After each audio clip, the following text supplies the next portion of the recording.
Hey there, it's Natalie Topa, and I'm here in the Sahel in Chad, which is part of the Sahel of Africa. And I'm with some colleagues from WFP and from a local NGO called Al Takadum. And I cannot believe what I'm seeing here. I'm just so proud of my fellow humans, my fellow WFP team, Al Takadum, the community here, and the government. So basically, the story of this valley. Let me just zoom out a little bit here. The story of this valley is that there were 6 villages, 6 different communities living here. But because of land degradation, this entire valley became so unproductive that 30 years ago it was abandoned. People fled and went to other areas because there was just, runoff and nothing could grow here. So as per the WFP process, what we did was a community-based participatory planning exercise, CBPP. And this was the story that was told. This is the story that was told through that CBPP, which is that, here's the legend. So basically here we are in the valley. This is the main riparian corridor of the valley. That goes from uphill to downhill. And these little green X's represent rain-fed agriculture, which became so sparse throughout the entire valley. These are areas of erosion. There was erosion all over the place. You had surface runoff. You had so much just devastation in this entire landscape. It was really a collapsed ecosystem and a collapsed hydrology. So after this exercise in 2019, you can flip this now. Oops. There we go. Thanks. So yeah, let's flip this. So it was decided to start to do some water spreading weirs. So what that is a structure to spread this water out so it's able to hydrate this riparian corridor. And this was the plan from 2020 to 2024 to address erosion at various levels, but mainly starting with this main corridor here that water flows through. Here's the legend that shows all the different types of elements on the map. Now, what happened was this started to make the rain-fed agriculture more viable in this area. And these are market gardens that were established, agroforestry systems that were established, and they had identified many different tributaries to this main riverbed to also start to do various interventions on. So now we can switch actually to the next map. So immediately as this water started to be passively harvested, it created a hugely, much more viability. It started to bring life back into the whole area, the valley bed, making it more productive and really reclaiming the productive potential of this landscape. So now the plan for 2024 to 2030 is to extend this entire band with many more water harvesting weirs and also make many other types of structures, check dams, weirs, leaky weirs, stoneworks and earthworks, as well as potentially, concrete and stone, to also harvest the water of these tributaries before they flow down here. So we are creating essentially this entire soakage zone. Now, this, of course, the plan is to have the rain-fed agriculture to be much more viable throughout this entire area, reduce the erosion, the loss of soil, bring back the biodiversity of this place. And I didn't point out on the other map is that in the current area where there's market gardening, that area has been fenced off with live fencing as well as chain link fence.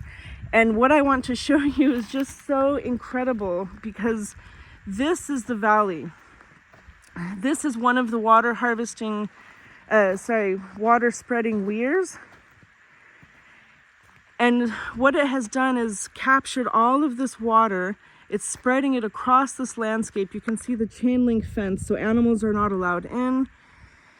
And this now has enabled a water table that was 20 meters below ground. Now the water meter in that, you can see that shallow well just over there. We just went to take a look, 4 meters. And in some places, the water table has risen to 3 meters and even 1 meter in certain parts of the valley. And now, having so much deep hydration and recovery of the productive potential of this entire area, they're now integrating agroforestry systems, food forests, market crops. All of these are done without any chemicals, organic, no petrochemical poisons, no GMOs, no fake seeds, only the natural, indigenous, native varieties of the traditional foods. We've got sorghum, bananas, jirjir, which is rocket. We have onions, tomatoes, moringa, so many things. And this entire area is now so productive. You can see those are the sorghum. That's sorghum or millet? Millet and the sorghum. Mixed, both. Okay, sorghum and millet mixed all along the riverbanks. And what they've done is stabilize this hydrology. So the water, instead of just ripping away all of the soil and the fertility, is now staying intact. And people have returned to this village en masse. They're able to have income from market crops to the nutrition. They're just have been able to stabilize their lives, their livelihoods, their nutrition through this work. And the only input really was knowledge. And by the way, this leaky weir was done with this was labor-based stoneworks here, concrete and stone. And this 80 to 90% of the people here who did this were women. So that's for all the ladies who were involved in constructing this. It was a massive community effort. And this is only one of several that are already here, and one of many that is going to be planned between now and 2030. So this story is just so inspiring, so remarkable. By stabilizing the hydrology, stabilizing the soil, we are returning this entire ecosystem of the Tandou Valley into just a haven, a paradise of production, nutrition. Animals are here, the indigenous biodiversity is coming back. And this is, Ali, you were saying that it's my colleague Ali, one of the heroes of our team and of this entire effort, along with our partners. So, Ali, you were saying that, do people here receive food assistance now? No. How they did are you? more resilient. They are more resilient because all this infrastructure and the condition make them more resilient than people who are not in the same condition as there.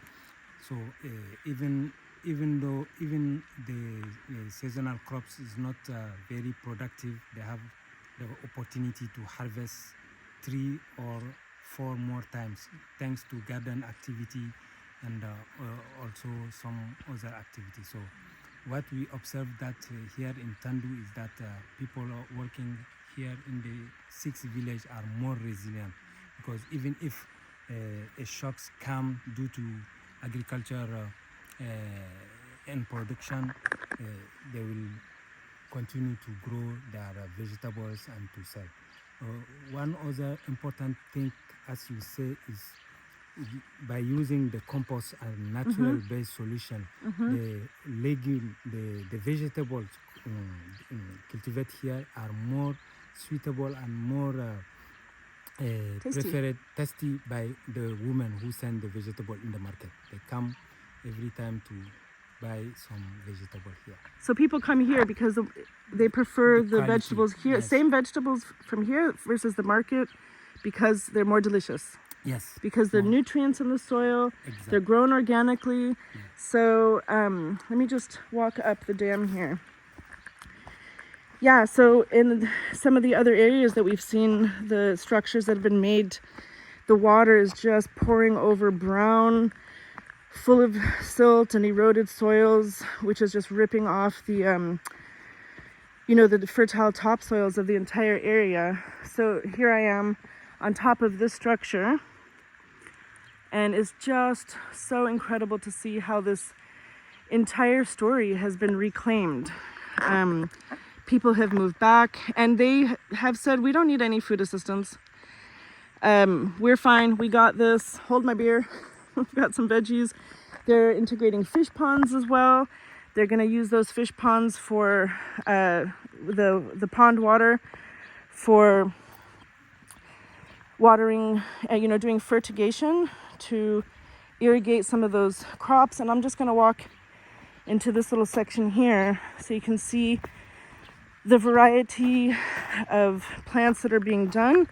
We're going to try to build on this and improve it, obviously, with mulches and integrating more species, more trees throughout the entire area.